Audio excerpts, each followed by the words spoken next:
La parole est à Monsieur Kevin Pfeffer pour le Rassemblement national. Merci Madame la Présidente, Monsieur le Ministre de l'Économie. Ça y est, vous avez eu la lourde charge d'annoncer aux 20h la première grande mesure du gouvernement de Gabriel Attal. Vous qui nous promettiez solennellement qu'il n'y aurait pas de rattrapage des prix. Pourtant, une nouvelle hausse de 10% sera bien appliquée au tarif de l'électricité le 1er février 2024. La 4e hausse depuis la réélection d'Emmanuel Macron, plus 45% en 2 ans, du jamais vu.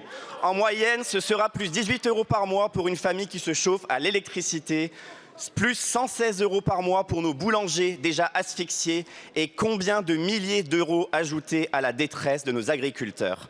Les Français sont condamnés à rembourser l'argent que vous avez distribué pendant les élections. Alors que 30% d'entre eux ont froid chez eux ou renoncent à se chauffer correctement par manque d'argent. Cela monte même à 50% chez les Français vivant dans nos campagnes. Vous devriez avoir honte de ces résultats après 7 ans au pouvoir. Malgré toutes vos excuses et tous vos mensonges, ces hausses sont bien le fruit de choix énergétiques erratiques de votre gouvernement et de votre choix de rétablir une taxe alors que le prix de l'électricité baisse sur les marchés. Le RN réitère ses propositions, baisse de la TVA de 20 à 5,5 sur toutes les énergies, libérer la France des règles absurdes du marché européen de l'électricité, investir massivement dans la recherche et le nucléaire, énergie la moins chère et la moins polluante. Monsieur le ministre, la première décision du nouveau gouvernement a donc été d'affaiblir un peu plus le pouvoir d'achat des Français.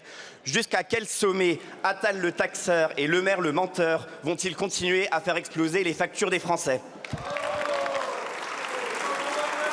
La parole est à Monsieur Bruno Le Maire, ministre de l'Économie, des Finances, de la Souveraineté industrielle et numérique. Madame la Présidente, Monsieur le député Pfeffer, vous êtes un peu pingre avec les Français. Votre proposition de baisse de la TVA sur l'électricité de 20 à 5,5%, ça représente une économie de l'ordre de 300 € par an pour les ménages, là où nous avons pris en charge la moitié de la facture jusqu'à 1 000 € pour les ménages par an. Nous avons fait 3 fois mieux. Nous sommes 3 fois plus généreux que vous pour défendre le pouvoir d'achat des Français. Vous nous parlez de nucléaire, vous nous parlez de population précaire, vous nous parlez d'énergie renouvelable. Mais qu'est-ce qui va financer les énergies renouvelables, le nucléaire et la protection des plus précaires, sinon la taxe intérieure sur la consommation finale d'électricité, qui est là pour financer l'avenir de l'électricité française, la souveraineté et l'indépendance de la nation en matière de production électrique? Je croyais que le Rassemblement national était attaché à l'indépendance et à la souveraineté française. Je m'aperçois que ce n'est pas le cas. Mais dans le fond, cet exemple, la taxe intérieure sur la consommation finale d'électricité, elle montre assez bien l'irresponsabilité totale du Rassemblement national. Et elle montre assez bien ce que vous êtes comme formation politique.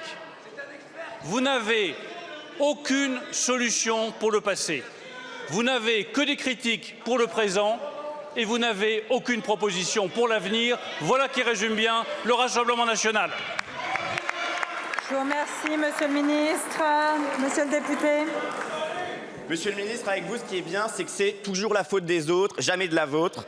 Qui a abandonné nos centrales nucléaires et hydrauliques face aux pressions des écologistes et de l'Union européenne? C'est vous. Qui a fermé Fessenheim? C'est vous. Qui a subventionné les éoliennes, nous rendant dépendants au gaz russe de Monsieur Poutine? C'est vous. Alors vous faites les mauvais choix. Demain, nous ferons les bons et les Français nous feront confiance. Merci beaucoup. Monsieur le ministre.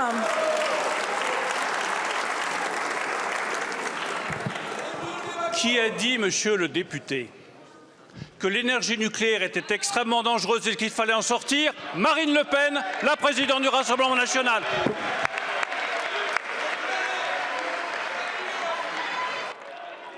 La parole est à Monsieur David Habib.